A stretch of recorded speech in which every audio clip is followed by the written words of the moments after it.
Kristen, and today we're talking about the first season of Netflix's new show, Fate, the Winx Saga. Adapted from the Italian show Winx Club, this live-action series follows fairies who attend a magical boarding school and learn about their powers while navigating love, rivalries, and monsters. Consider subscribing if you like my videos, and drop down in the comments and let me know, are you excited for this live-action Winx Saga? Did you grow up watching the original show? I'd love to hear your thoughts. So realistically, there's not that many shows about fairies, and I was really excited to see Fate, the Winx Saga being led by Abigail Cowan, who you might know from Chilling Adventures of Sabrina. She played a weird sister, and this is kind of her show to make her mark. Starting off with the pros, they start off this series with an exciting revelation about Bloom that opens up a lot of questions and mysteries. There's a lot of back and forth over who can be trusted, and this intriguing balance of what's good and what's bad, and which side are we really rooting for. I have to say, I think Beatrix was one of the more interesting characters to follow, just because you really don't know what her deal is. She's one of those kind of very mysterious characters that you're just like, can we trust her, can we not? I also think that there are a lot of really cool visual effects in this show, and I enjoyed seeing how they kind of brought their powers to life visually. Overall, the show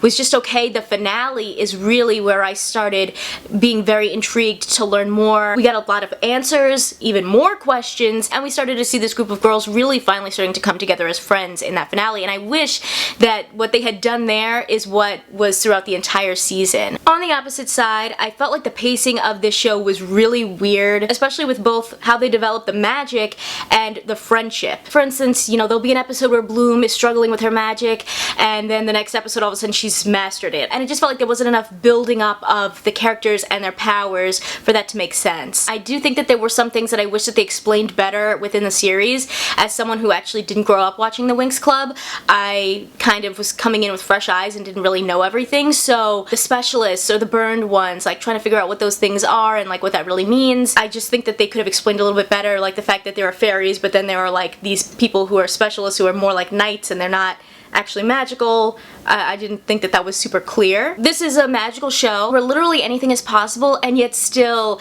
there's not a lot of diversity in this show, and I think that that was really disappointing. You would think in a world where literally anything can happen, like we could see more people of color and just more diverse storytelling in this as well. You know, there's certain characters like Tecna, who doesn't even appear, Flora and Musa, who were both supposed to be characters of color, Latina and Asian respectively, and they were whitewashed in this series. In fact, Flora's not even a character, and instead we meet a character named Terra, who's a plus-size earth fairy, which is great to see that body diversity, except that that's like what her entire storyline kind of is around, just people poking fun at that, and I just think that they could have gone deeper with these stories and not have them be so surface level. I think in general this story had a lot of potential, but it just really fell flat, and even Bloom as a character felt so two-dimensional, and I had a hard time really connecting to any of these characters because they just didn't really feel like there was much going on there. You know, like Bloom learns this huge secret about herself,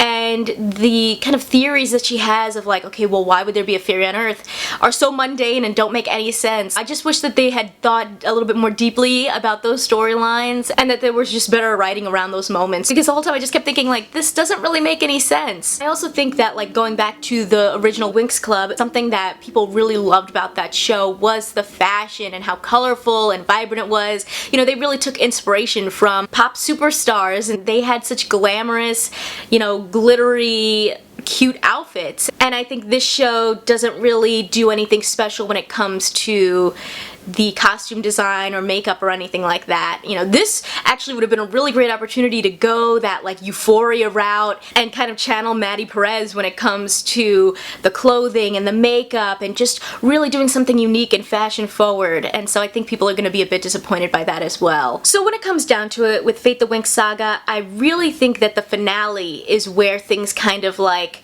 have a bit of a spark and pique my interest and make me curious about what they could do in a season 2. That's where I saw a lot more potential, especially around their friendship, and I just wish that that spark is kind of what we had gotten throughout the entire season, and unfortunately it's not. While I did enjoy a lot of the visual effects, I think this show suffered a bit when it came to the pacing, the script, and just bringing that group of girls together as a family. I think that these were some of the weak moments in the series. If this show does get a second season, I hope they dive a bit more into the friendship as a core element, as well as explore more of the mysteries around the dragon flame and just some of these other new questions that have popped up in the finale.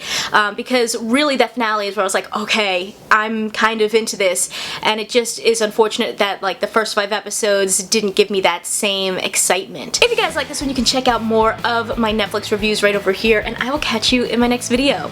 See ya!